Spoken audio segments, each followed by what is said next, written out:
Tiny Kitchen Club. Today we're going to make some tiger bread. So I've separated our ingredients into two piles then. The pile on the left are the ingredients we need to make our really light, fluffy bread. And on the right here is what we need to make our golden crust topping. We're going to make a kind of paste with this. So I'll start with the ingredients on the left. We have 1 kilogram of strong plain white flour. I have 35 grams of dried yeast, 25 grams of golden caster sugar, 20 grams of salt. I have 30 grams of butter here, and I also have 600 to 650 millilitres of warm water.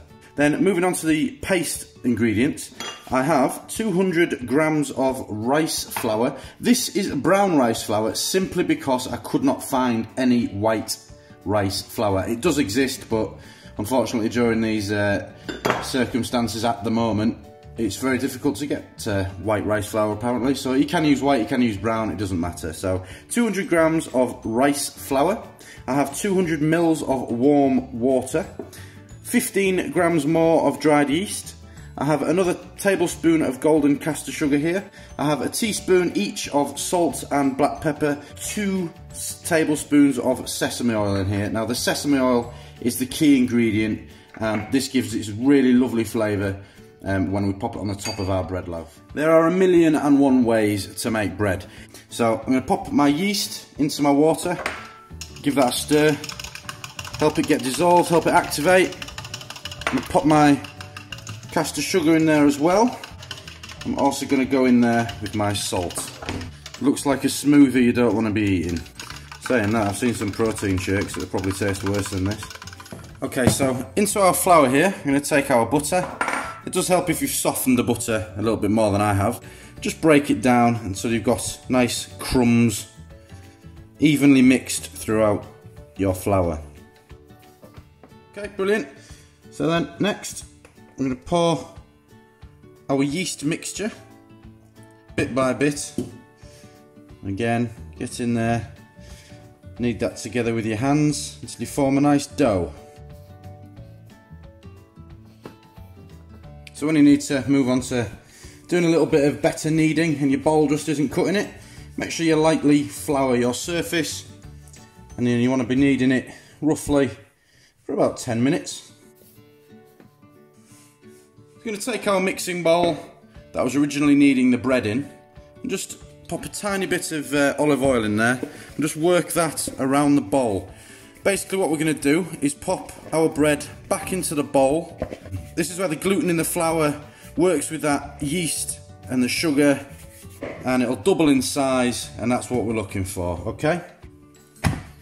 We cover it with a towel and leave it until it doubles in size. As you can see, I should probably have used a bigger bowl, but it's definitely doubled in size. That's only taken about 45 minutes. Okay, so again, I'm going to lightly flour our work surface. I'm going to tip out our bread, and then what I'm going to do is I'm going to knock it back. So basically I'm going to knead it about 5 or 6 times. 1, 2, 3, 4, 5, and then 6. And that's all I'm going to do with it. One thing I am going to do is separate it now into 3 pieces. So I'm going to do 3 different loaves. So I'm going to pop this one back into the bowl that it came from. And I've got 2 more bowls here. I'm just going to oil those up the same as we did with our last one.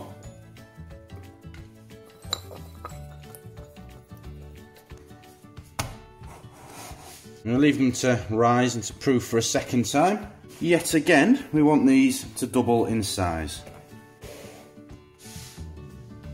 Okay, as you can see, our bread has risen again. So I've got an assortment of different baking trays and tins for our bread. So I have some circular ones, I have a loaf tin, a Pyrex dish. It doesn't really matter as long as you have something for your loaf to sit on in the oven. And I'm going to line these with some baking paper.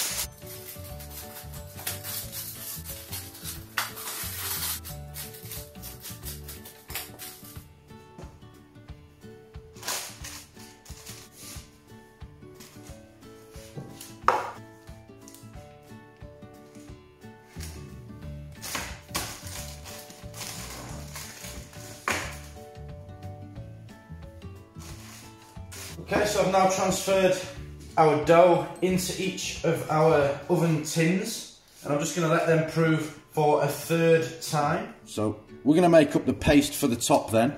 So into a bowl, you want your 200 mils of warm water.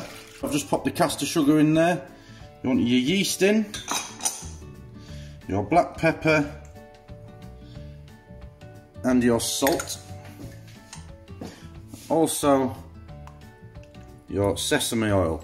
This sesame oil, toasted sesame oil, very, very readily available at your supermarket, and it is the key ingredient to getting that fantastic tiger bread taste. For simplicity, I'm going to use a whisk. I'm just going to get all that mixed together nicely. I'm going to add our rice flour bit by bit.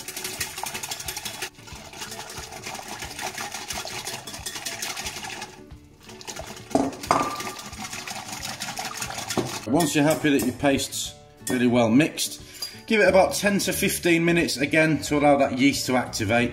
Ensure at this point you preheat your oven to approximately 180 degrees. Okay, so our bread is proved for the third time. Don't forget, you don't have to do it 3 times, you can skip out the middle stage if you like. They always recommend you allow bread to prove a minimum of 2 times. So we've gone for 3.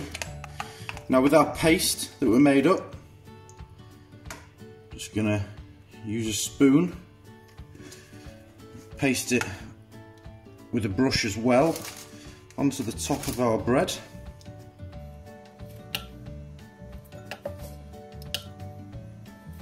These babies can go straight in the oven for about 30 to 35 minutes.